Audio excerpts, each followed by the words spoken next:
আকাশবাণী আগরতলা। স্থানীয় সংবাদ পড়ছি শর্মিষ্ঠা রায়। সুস্থ বার্ধক্যের জন্য যোগ এই ভাবনায় ভারত সহ সারা বিশ্বে গতকাল দ্বাদশ আন্তর্জাতিক যোগ দিবস পালন করা হয়। কেন্দ্রীয় সংস্কৃতি মন্ত্রক ভারতীয় প্রত্নতাত্ত্বিক জরিপ বিভাগের সহযোগিতায় ভারতের সমৃদ্ধ সাংস্কৃতিক ঐতিহ্য অনুসারে 100টি গুরুত্বপূর্ণ স্থানে বিশেষ যোগ কর্মসূচির আয়োজন করা হয়। এদিনে প্রধানমন্ত্রী নরেন্দ্র মোদী কলকাতার রেড রোডে দ্বাদশ আন্তর্জাতিক যোগ দিবস পালনের কেন্দ্রীয় অনুষ্ঠানে অংশগ্রহণ করেন। হাজার হাজার মানুষ সকালের এই যোগ ব্যায়ামে যোগ দেন। প্রধানমন্ত্রী বলেন, যোগ শুধু শারীরিক ব্যায়াম নয় বা কোনো নির্দিষ্ট বয়সের মানুষের জন্য সীমাবদ্ধ নয়। যোগ আমাদের ভারসাম্যপূর্ণ জীবনযাপন এবং মানসিক স্বাস্থ্যের মাধ্যমে শারীরিক সুস্থতার পথ খুঁজে পেতে সাহায্য করে। योग केवल शारीरिक श्रम का साधन नहीं है, योग किसी एक आयु वर्ग के लिए सीमित भी नहीं है।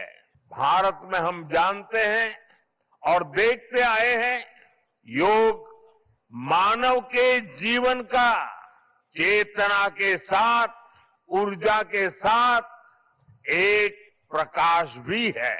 এদিকে মুখ্যমন্ত্রী অধ্যাপক ডাক্তার মানিক সাহা গতকাল সকালে আগরতলার হাপানি আন্তর্জাতিক মেলা প্রাঙ্গণের প্রদর্শনী হলে যুব বিষয়ক ও ক্রীড়া দপ্তরের উদ্যোগে এবং রাজ্য আয়ুষ মিশনের সহযোগিতায় আয়োজিত যোগ দিবসের রাজ্যভিত্তিক অনুষ্ঠানের উদ্বোধন করেন। ভারতীয় সেনাবাহিনীর রেড শিল্ড ডিভিশন গতকাল আগরতলা আন্তর্জাতিক যোগ দিবস উদযাপন করেছে। কর্মসূচিতে অংশ নেন সেনার বিভিন্ন ইউনিটের জওয়ান ও আধিকারিকরা।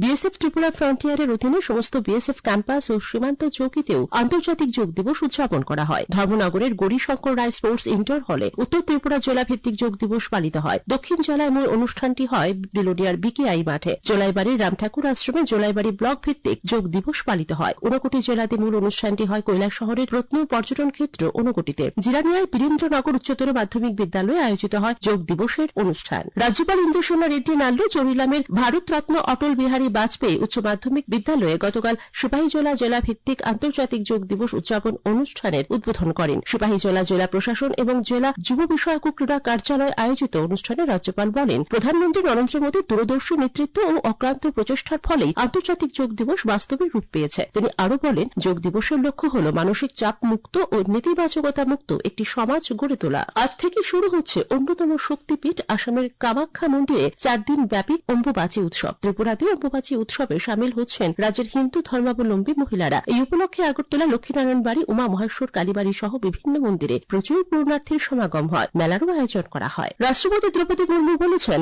শিক্ষার্থীদের মধ্যে সৃজনশীল চিন্তা ভাবনা, বৈজ্ঞানিক মানসিকতা এবং স্ব উদ্যোগের মনোভাব গড়ে তোলা উচ্চশিক্ষা প্রতিষ্ঠানগুলোর অত্যন্ত গুরুত্বপূর্ণ দায়িত্ব। মধ্যপ্রদেশের জব্বলপুরে রানী দুর্গাবতী বিশ্ববিদ্যালয়ের 36তম সমাবর্তন অনুষ্ঠানে গতকাল তিনি একথা বলেন। তিনি শিক্ষার্থীদের পরামর্শ দেন, তারা যেন তাদের চারপাশের সুবিধা বঞ্চিত এবং গ্রামীণ জনগোষ্ঠীর সমস্যা বুঝে প্রয়োজন অনুযায়ী সমাধান খুঁজে নেন। তাদের ক্ষমতায়নের মাধ্যমে উন্নয়নের মূল ধারায় তাদের অন্তর্ভুক্ত করতে অবদান রাখেন। মুখ্যমন্ত্রী অধ্যাপক ডাক্তার মানিক সাহা বলেছেন, বর্তমানে রাজ্যে স্বেচ্ছায় রক্তদান এক সামাজিক আন্দোলনের রূপ লাভ করেছে।